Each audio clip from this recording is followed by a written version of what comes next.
আসসালামু আলাইকুম এভরিওয়ান। দেখতে পাচ্ছেন অধিক বৃষ্টিতে, হ্যাঁ, গত রাত থেকে অধিক বৃষ্টি হচ্ছে। অধিক বৃষ্টিতে আমাদের আঙ্গুর বাগানের বর্তমান পরিস্থিতি। তো আশা করছি গতবার আমার গাছ বৃষ্টির কারণে মারা গেছিল। এবার ভারী বৃষ্টি হইলেও আমাদের বাগানে পানি বাঁধার কোনো অপশন আর নাই, কারণ এখান থেকে আমরা মাচাটা উঁচু করে তৈরি করছি, প্লাস এখান থেকে পানি নিষ্কাশনের জন্য আমরা দূরে একটু নিচু জায়গা আছে, সেই নিচু জায়গা পর্যন্ত ড্রেন প্রসারণ করছি, যে কারণে আমাদের আঙ্গুর বনে আর পানি স্থায়ীভাবে বেঁধে থাকবে না। যতটুকু যা দেখা যাচ্ছে এটা নিষ্কাশন হয়ে যাচ্ছে। তো ভিউয়ার্স, একটা বিষয় হচ্ছে আঙ্গুর বাগানে পানি বাঁধলে যদি 2 থেকে 3 দিন পানি আবদ্ধ অবস্থায় থাকে তাহলে রিস্ক হয়ে যায়, শিকড় পচে যাওয়ার সম্ভাবনা থাকে। এতে করে আপনারা যারা আঙ্গুর চাষ করছেন সবসময় চেষ্টা করবেন যেন পানি না ধরে রাখে। জমিতে পানি যদি ধরে রাখে তাহলে আঙ্গুরের শিকড় পচন আসতে পারে এবং গাছ লাল হয়ে মারা যেতে পারে। দেখতে পাচ্ছেন ভিউয়ার, আমাদের বাগানের স্ট্রাকচার আমরা প্রায় রেডি করে রাখছি। ভিউয়ার্স, বারাসে কিছু আঙ্গুরও আছে গাছে। বাগানের স্ট্রাকচার আমরা রেডি করে ফেলছি।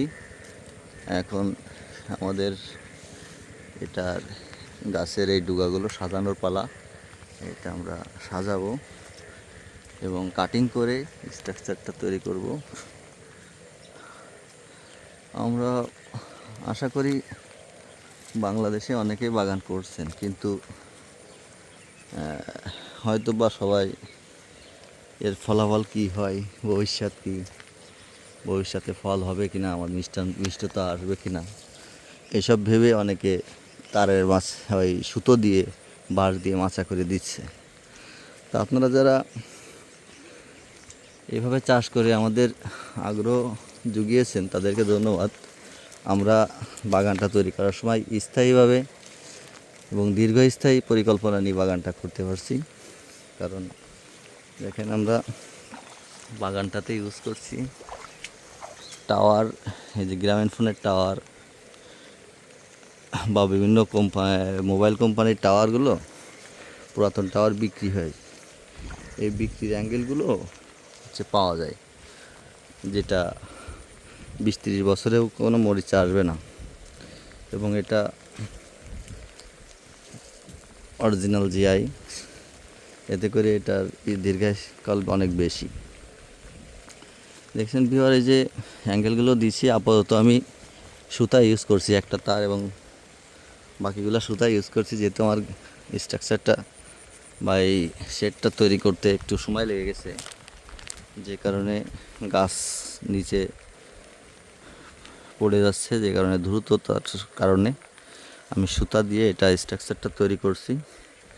পরবর্তী বছরে বা কাটিং করার পরে আমি এটাতে আবার তার ইউজ করব, কারণ সুতো অনেক সময় গাছ কাটিং করার সময় সুতো কেটে যেতে পারে, তখন হয়তো আমার মাচাটা ক্ষতি হতে পারে, যে কারণে আমি এটা অরিজিনাল জিআই তার দিয়ে এটা করার ইচ্ছা এবং সেটাই করব।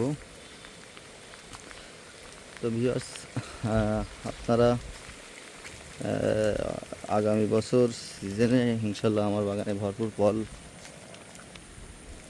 দেখতে পাবেন, এবং আমার এখানে আসলে আপনাদেরকে খাওয়াতে পারবো। দেখেন, এখানে এই গাছটা 3 দিন হয়েছে আমরা এর উপরে উঠাইছি আর কি, এখনও বেঁধে দেওয়া হয় নাই। এটা সব কিছু সোজা করে দিয়ে কি এটা বেঁধে দিব, দিলে দেখা যাচ্ছে এটা আবার সুন্দর করে একটা শেড তৈরি হবে। পরবর্তী বছরে মনে হবে যে আমাদের বাগানটা হাত দিয়ে প্রতিটা থলি সাজানো, যে কারণে দেখতে পাচ্ছেন এখানে কিছু কস বেরিয়েছে, কি পরিমাণ থোকায় থোকায় আঙ্গুরের কড়ি বের হচ্ছে। তা এখানে এইগুলো যদি বৃষ্টি না হয়, বৃষ্টির কারণে হয়তো এটা ধরে রাখা সম্ভব হবে না। যদি আমরা সেট করে করতে পারতাম, পানি থেকে এটা রক্ষা করতে পারতাম, তাহলে হয়তো বা আমাদের এই আঙ্গুরগুলোও নেওয়া সম্ভব ছিল। যে আঙ্গুরগুলো দাঁড়ায় গেছে এগুলো হয়তো বা আর নষ্ট হবে না। কত সুন্দর সাইজ চলে আসছে, হয়তো বা আর 15-20 দিনের ভিতরে এটা খাওয়ার উপযোগী হোক। এরকম অনেক ফুল গাছে ঝুলছে এবং কিছু কিছু কড়ি আসছে। আশা করি ইনশাল্লাহ আমরা সফলতার দ্বার প্রান্তে এসে পৌঁছেছি। এই বাগানটাতে আমরা পর্যাপ্ত ফল পাবো সে আশায় রাখছি। তো ধন্যবাদ ভিউয়ার্স, আপনাদের দাওয়াত রইল, আপনারা আসবেন। আমাদের বাগানের ঠিকানা হচ্ছে মাসনা মাদ্রাসা রোড, আটপাকিয়া মোড়ের কমিউনিটি সেন্টারের পিছনে। এখানে আমার 42 শতকের বিঘার 1.5 বিঘা 60% জমিতে আঙ্গুরের বাগানটা করছি আমি। সবাই আসবেন আর দোয়া রাখবেন যেন আমার বাগান সফলভাবে ফল আসে এবং আপনাদেরকে ফল খাওয়াইতে পারি। ধন্যবাদ।